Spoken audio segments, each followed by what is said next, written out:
This episode is made possible by Cheddar, who make videos covering business, technology, media, and news, but without all the boring parts. Be sure to check out their video on the South Korean overworking epidemic after this. Raise your hand if you work in retail. How about food service?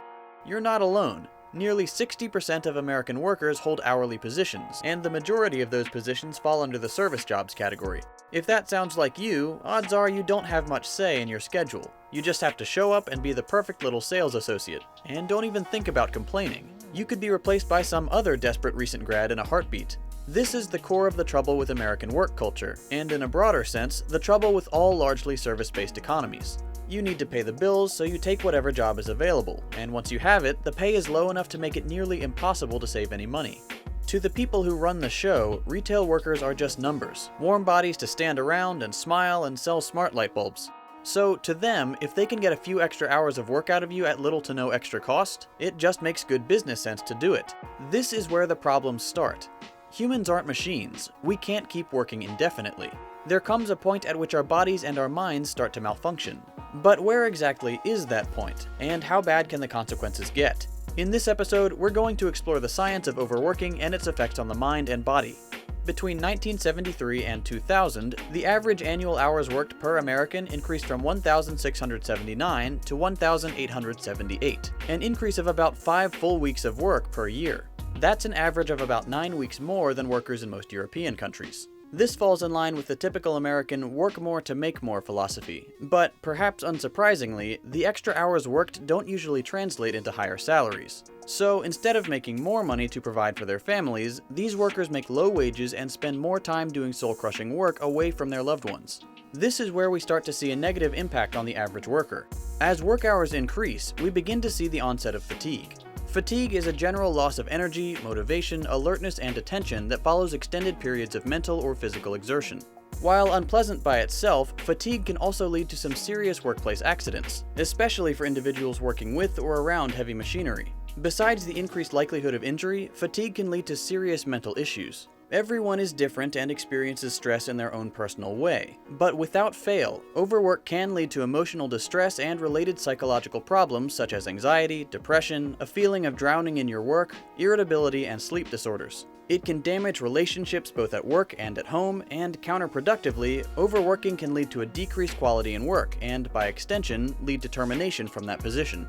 It's a vicious cycle that feeds on itself, spiraling and worsening until it's so overwhelming that we actually start to become physically unwell from the stress.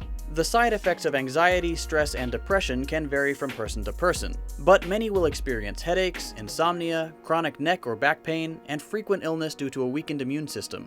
It's all really unpleasant stuff, and very common in earning-oriented cultures. But when does it really start to go downhill? Is there a single point at which work becomes overwork? Short answer, not really. The time frame depends on a number of factors, including the type of work, the work environment, the individual's capacity to resist stress and remain positive, and the culture in which that person is working. In South Korea, for example, workers are highly motivated to just keep working as long as they can. This has led to extreme measures such as automated shutdown of government computers at preset times, the advent of prison spas where you can lock yourself away from your work, and a crackdown on overtime, paid or not. Rates of job-related death and suicide in South Korea and Japan are alarming, as we've seen several stories of workers simply dropping dead on the job after working straight through weekends for months on end. In Japan, the problem is so widespread that they even have a term for death by overwork, and estimate that 200 people die from the affliction every year. That number does not include suicides, which are a national epidemic. The Japanese suicide hotline is so busy that callers have to try 30 or 40 times just to get through, and 30,000 people commit suicide every year. Of course, not all of those are caused by overworking, but it's fairly agreed upon that Japan has some of the highest rates of work-related suicide in the world. You're probably wondering why that's such a prevalent problem. Well, it's largely a cultural phenomenon. In much of Asia, hard work is central to one's dignity. Taking time off can be seen as laziness or disloyalty to one's company or family. That being said, the governments of several Asian countries are trying to change that mindset. We're fortunate that, for the most part, our perspective in the US and Europe is very different, as most of us feel no sense of loyalty to our employer beyond the personal connection we may develop with managers or other higher-ups. However, that doesn't mean we're exempt from the negative effects of overworking. If we don't take time off, whatever our reasons may be, we'll end up suffering those same mental and physical hardships. And it's not just restricted to workers in the service industry. Video game developers are another group that's highly susceptible to overwork, especially when a game's release date is just around the corner. It's not uncommon for these individuals to work 80 to 100-hour weeks for months on end just to get the game finished on time. This, unsurprisingly, has had an enormously negative effect on the workers. Whatever industry you work in, the bottom line is this: it's never worth it to work to the point of fatigue or mental breakdown.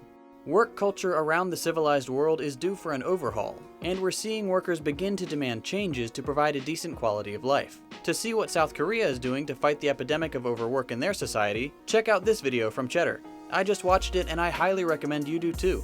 Cheddar makes videos that cover business, technology, media, and news, but without all the boring stuff.